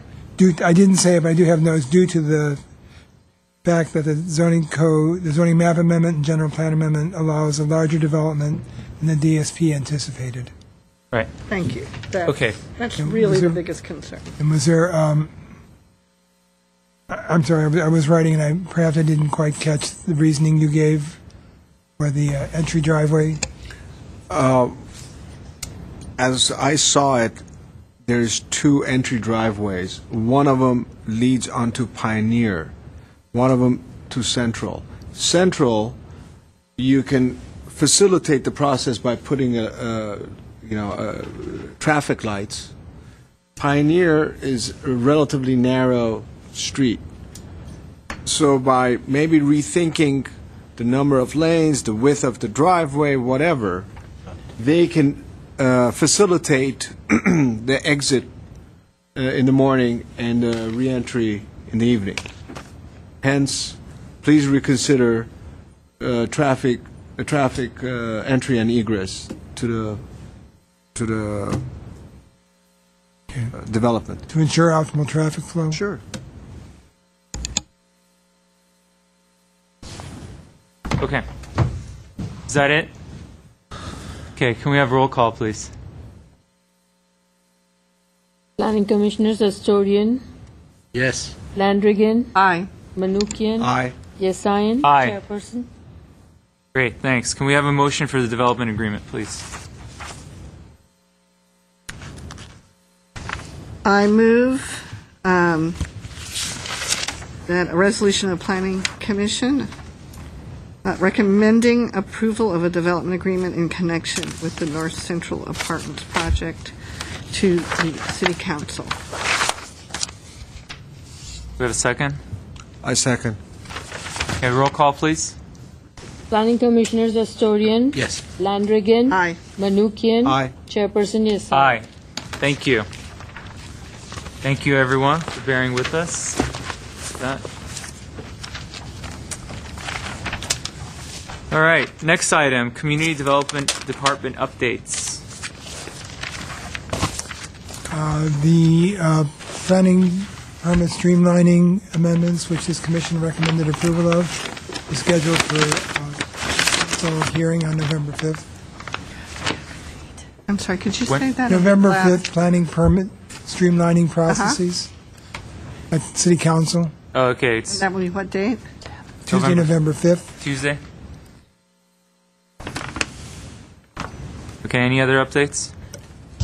The City Council also approved the housing element yesterday. Perfect. Excellent. Comments from commissioners? I do have comments, Mr. Chairman. We, so far, and this is for staff more and yourselves more so than anybody else. So far, we've been able to attract development and great businesses to our city in our downtown, which means the downtown specific plan works. At least the first leg of it works, which is the attraction of residential live-work units and businesses. You have Bloomingdale's, which is the only kind of its kind in the nation that is being developed, and so is Nordstrom, along with a lot of, contrary to what Rodney Kahn was stating, a lot of good stuff is coming to Broadway, by the way. This is for the general public, so everybody knows. I think it is important for us as a planning commission, if we want to have this success to continue on, within 4 to 5 years' time, we're going to have thousands of people in downtown. These folks need to be able to move safely and quickly from point A to point B. It is very important for us to start thinking and addressing some of the recommendations that the mobility plan had for us, which was a great document, as well as visiting this concept of complete street or green street. And there are lots of candidates for it. In fact, if I'm not wrong, Orange Street was a candidate for dedicated bike lanes and so forth in the mobility plan. I think it's time for us to start visiting those. There's a reason why I bring that up. If we're not able to address the issues of the traffic now, between now and the next 3 years, our downtown will not be complete. We have an opportunity to address these issues now. This is why I recommend that this body start meeting with the Traffic Transportation Committee, the Commission, at least 4 times a year. Because most of the stuff that we just addressed here had to deal with the pedestrian safety of the pedestrians, the egress, and mobility plan, and the cars moving back and forth and so forth. New York City has done a heck of a job. They have a commissioner, and I'll give you the name. Her name is Janet Sadiq Khan. And, you know, the book was recommended to me about maybe 4 or 5 weeks ago, which I sat down and read and made a lot of sense. And there is a link, if you Google it. I know you have all seen it, but for us to look at it, you'll find it amazing how they have addressed, inexpensively, mind you, inexpensively, a lot of the issues that they've had with their traffic in New York. That's the first thing. For us to have that green street or the complete street, there has to be a space, a point, a start. And it doesn't have to be permanent. The thing is, the sense of permanency when we talk to people, people get freaked out. Oh my God, we're going to have bike lanes, we're going to be in trouble. No. I propose for us to look at Orange Street, between Broadway all the way up to Doran, I believe, if I'm not wrong. And that is a great candidate for the concept of that complete street or the green street. If that is successful, there is no reason for us not to look at mid-brand section. And these are all ideas that have been tested, worked in different municipalities, from San Francisco to Boston to New York. And I think we should take cues and start using some of them. You are using some of them, Mr. Foy. We are using, for example, the parquet at the California and brand. That's a wonderful idea. And that's, of course, there were grants involved and what have you, but a lot of this stuff can be done, again, very inexpensively. So, with that, I want to make a couple of other comments. This idea of the bike sharing. Commissioner Manoogian, in New York, when they started this bike share program, which was, by the way, sponsored totally by private enterprise, by Citibank. Citibank started it. The first day, they had 5,000 registrations. 5,000. Folks would pay $103 for a whole year, and they would get to use the bike 45 minutes a day. After that, they have to pay for that bike. And it's done very easily. You have a stick, a computer stick that you use and what have you. Another idea. All of these have to do with the traffic. This is why I want to get our folks at commissioners at the traffic transportation involved with all of these conversations. So 5 years from now, we have a complete downtown. Not a downtown that has issues moving people around. Another idea. These, by the way, are all from the studies. 30% of the traffic in the cities are caused by folks looking for parking space. 30% of that traffic is caused by folks looking for parking space. Guess what? There is a company, and when you drive into the Galleria now, and of course Americana, you see all the numbers that there are so many parking spaces. These are all computerized. There is no reason why this computerized segment cannot be connected. There is a company, it's called Streetline, that has got an app that visits us in the city, connects all of these, and on your iPhone or on your cell phone, you can actually find out where is parking for you to move in. And one way or other, that parking space gets reserved for you. I mean, so there are ideas available that we need to look at, and we need to look at very diligently. I will tell you, there was a mention of what is known as quiet zones, which really was very interesting for me. A pedestrian, Mr. Chair, if he is hit by a car going 40 miles per hour, has about 30% chance of survival. Those struck by a car at 30 miles per hour survive 80% of the time.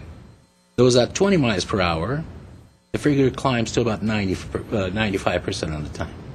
So this concept of neighborhood slow zones, I think we need to revisit, especially with some of the issues that we've had in Glendale. I know that in the past I've been told that this is a state mandate, we cannot change the speed limits and so forth. But, you know, if other municipalities are doing it, we need to look into that as well. As a whole, again, the most important part for us is to have conversations with our planning, with our traffic commission, Traffic and Transportation Commission. If we start and do our homework right now, 4 or 5 years, we have that complete downtown. We're not going to have issues moving people safely and quickly around. So those were my comments. Thank you. Thank you.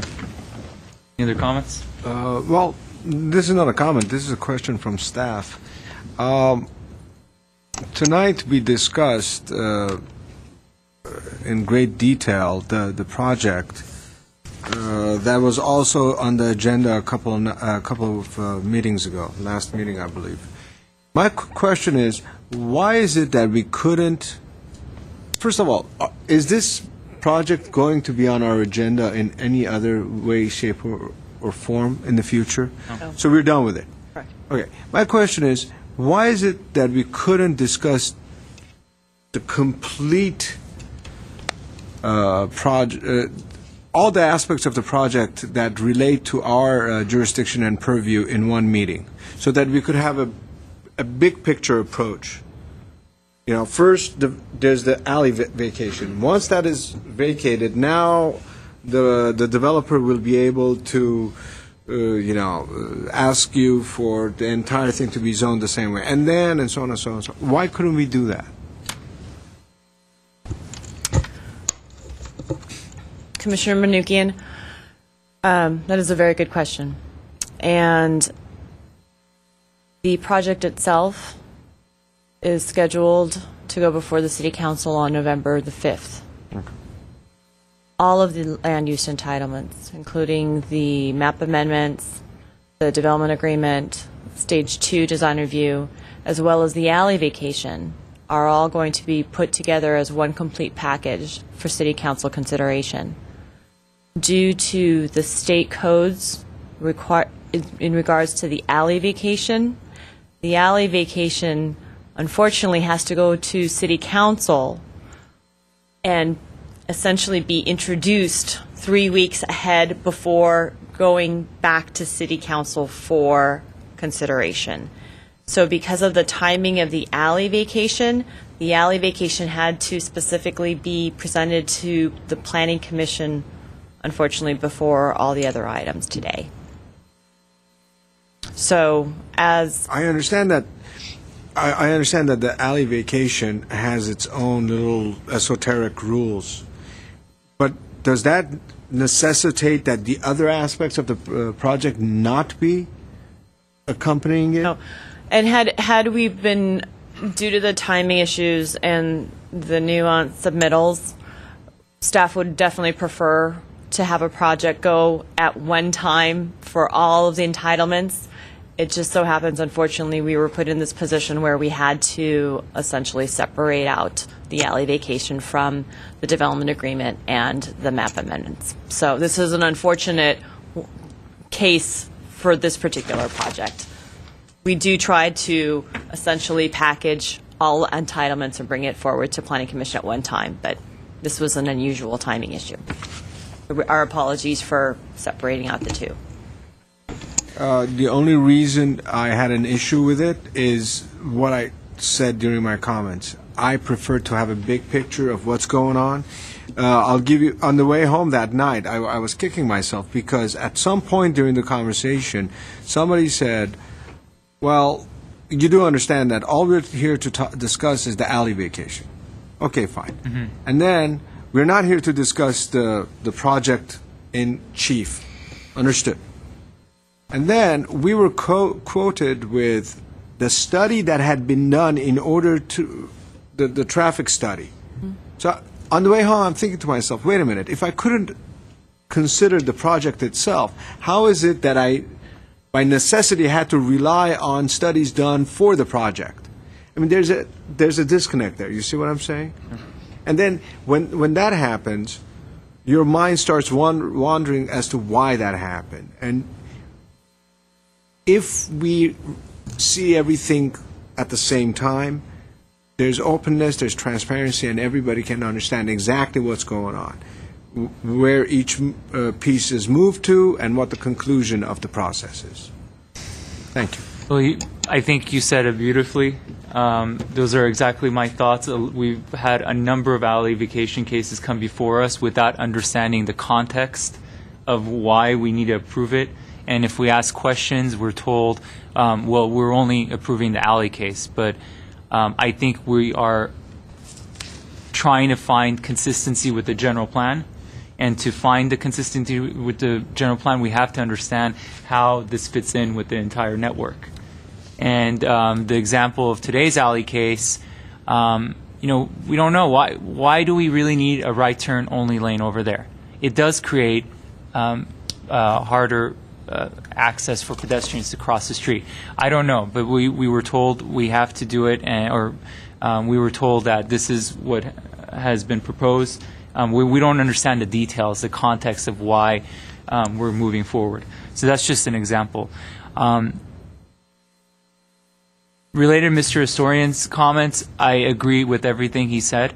I think there's a lot of movement happening at the city at the transportation level related to the green streets and with a lot of the improvements that you're talking about.